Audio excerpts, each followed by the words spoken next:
të emigrosh për në Greqi? Isha 10 vjeç. I vogël isha, 18 vjeç është goxha, po. Hajde. Po, 18 vjeç njeriu mendon të shkojë në fakultet, nuk mendon të marrë rrugën me këmbë për të shkuar në Greqi. Nuk të eci ajo rruga, të kthyen? Jo. Si më kthyen mua, isha në Greqi, më kam dhënë 8 muaj atje, pastaj u ktheva, sa i bie, domethënë, dhjetor, qershor, sa i bie, 6 muaj. Vajte ti në Greqi, vajte, ja dole, me këmbë uniste dhe shkove. Me këmbë përfundova. Po ku përfundove, në çfarë vendi në Greqi? Në Greqi, kur kam kaluar kufirin, ata na dhanë, domethënë, dokumentat provizore dhe na dhanë shansin për të na dërguar në Athinë. Gjë që unë me shokun tim nuk e pranova, po do me thënë unë kisha çunin e tezes në Korfuz, që kishte kohë në Korfuz, dhe kam shkuar tek ai në Korfuz. Ke jetuar në Korfuz për gati 8 muaj? Jo, në Korfuz në 3 muaj, pastaj kam shkuar në Athinë. Çfarë punë bëre në Korfuz, në Athinë? Çfarë punë bëre në Greqi? Punë. Tani në ato kohë s'kishte shumë punë, po. Po qa, viti ti? E ke parasysh atë filmin tek Deda, tek gjurmë në dëbor si e ka, me Det. Po, e kam parasysh, po. Kur i dha mollët ai dhe Deda e pyet atë, i ke moll kooperative apo moll të Baçës? I tha, i ti vëm ka pak ti mua beti Dedi, tha. Kështu që të mos pyesun çak punë ke bërë. Po mirë, si të duash. U ktheve nga Greqia? Po, më kapën në Bullgari. Në Bullgari? Po. Po ç'doje në Bullgari ti? Do iknim në Austri. O, çfarë muje? Do të thënë, ti 18 vjeç, 19 vjeç, vajte në Korfuz, në Athinë, në Bullgari, në Austri. Nuk punoje praktikisht. Ishe në kërkim të... Jo, në fakt, para se të largohesha në Bullgari, që ishte një rastësi, do me thënë ajo, po kam punuar tek një nga pronarët më të mëdhenj të Greqisë, do me thënë në vjeçën më të mëdhenj të pronarëve të Greqisë, Leonida Tindas, ka pasur kanalin Ita Okton atë kohë në Greqi, dhe kemi qenë në vilën ku ai kishte kanalin televiziv, unë me këtë shokun kemi qenë si tip bikqyrësish, rojesh, pasrusish, everything, ja. Sa interesante. Si e kishte ai këtë historinë se nuk e di unë? Kishte një kanal televiziv? Leonida Tindas është një nga 10 bosët ka qenë atë kohë, nuk e di tani, jeton më apo. 10 bosët të mëdhenj të Greqisë dhe ka pasur kanalin televiziv Ita Okto. Do më thënë kanali 8. Kanali 8? Ita 8. Po ç'ne në Athinë? Po, në Athinë. Në Athinë. Dhe ju, ai kishte një vilë ku ishte kanali dhe ju ishte aty? Ne punuam në fillim tek ai kishte shumë fabrika, faktori nga këto kështu. Edhe që bën lloj-lloj, kishte anije, kishte biznese të mëdha. Dhe ne punonim në një faktori, në një fabrikë të atij në atë kohë që bënte banake frigorifere, kupton? Që aty pasaj na mori mua dhe këtë shokun dhe na ka vendosur te vila ku ishte televizion.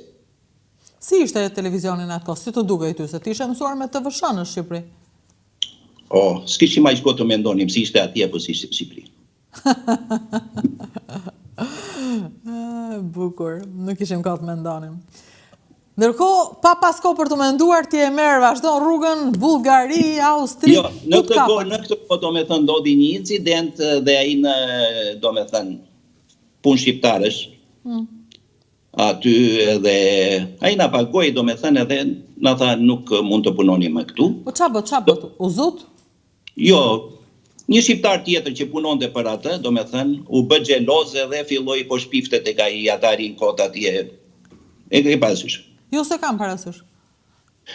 Po ç'a them unë, një shqiptari që punonte në faktori, u bë xheloz me ne se ne vajtëm në një vend të mirë, do me thënë, ti jetosh në një vilë, e ke parasysh? Pa bos mbi kokë, pa asnjë gjë. Dhe ai ç'a thoshte për ju?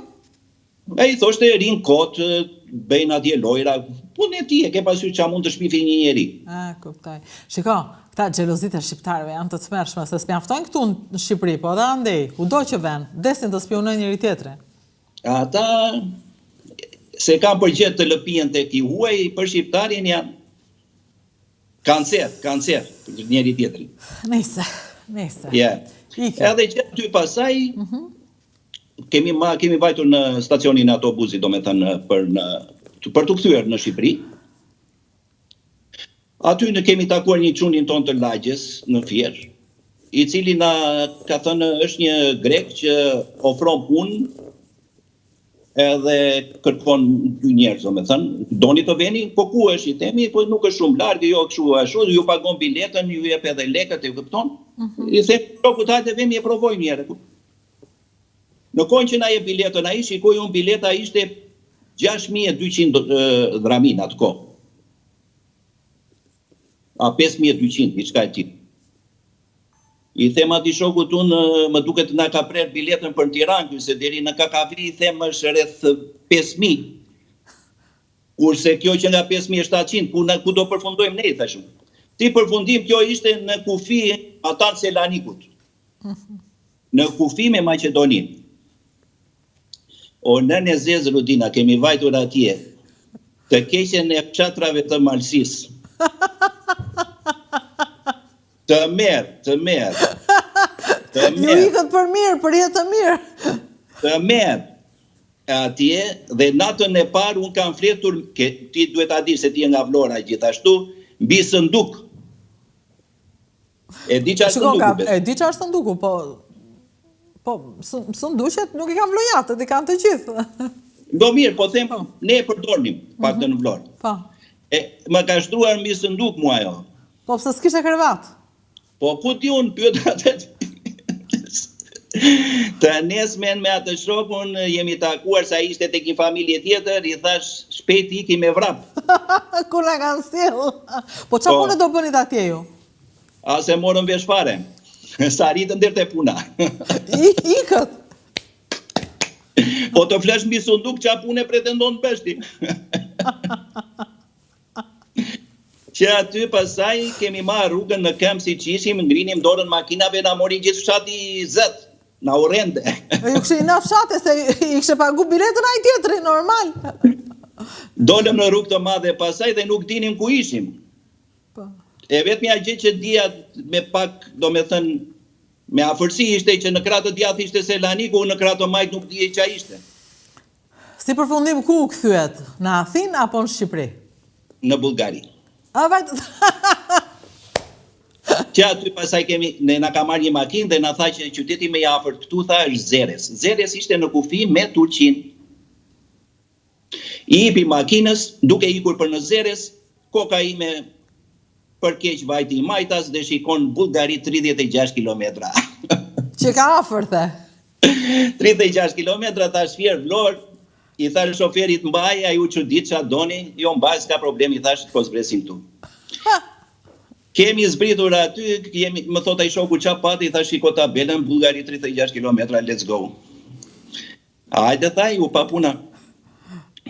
Një të vazhdua rrugën, u futëm kësaj rrugë, domethënë aty, dhe na ka marrë një makinë, na ka afruar deri afër fshatit kufi me Bullgarin, si e mbaj mend si sot e kësaj dite, I quaj Sidokastër. Fshati. Kemi ndaluar te supermarketi, po kishim goxha lek me vete, se kishim punuar thashte ky. Vemi për bler diçka, aty jashtë ishin 2-3 maune të mëdhaja. Edhe pyesin nga këta shoferët aty, I thash ku shkon? Më tha mua jam deri në Ungari, tha. Okej, thash sa lek do për ne të dy, thash, për të na kaluar. Këtu s'kaloj do, tha, kufirin do ta kalonin këm, tha, do ju pres ma tan, tha, $100. Okej, deal, $100. Tani duke menduar që vetëm Shqipëria ka kufi me klon, e kupton Rudina? Pa. Jemi futur atje, kush e dinte që kishte klon bi klon.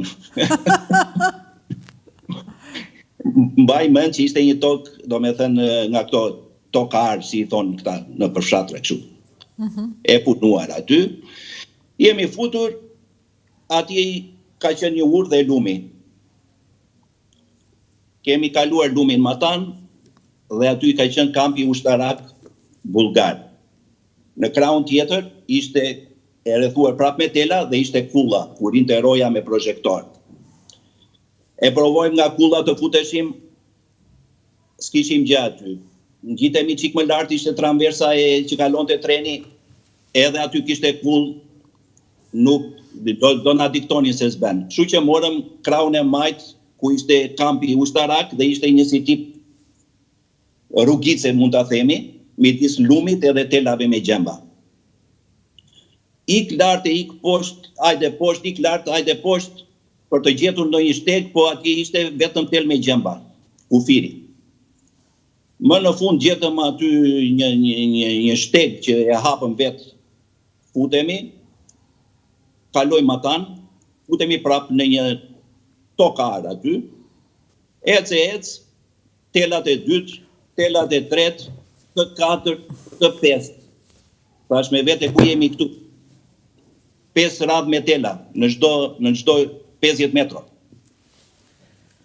Kur kemi arritur pasaj tek telat e 6, ata ishin vetëm në këmbë të drejtë, nuk ishin shumë të butë të pambajtse, do me thënë që po të kapeshe atje o do jepnin mase sinjal, ose nuk mbajshe dot aty se s'kishin bazament.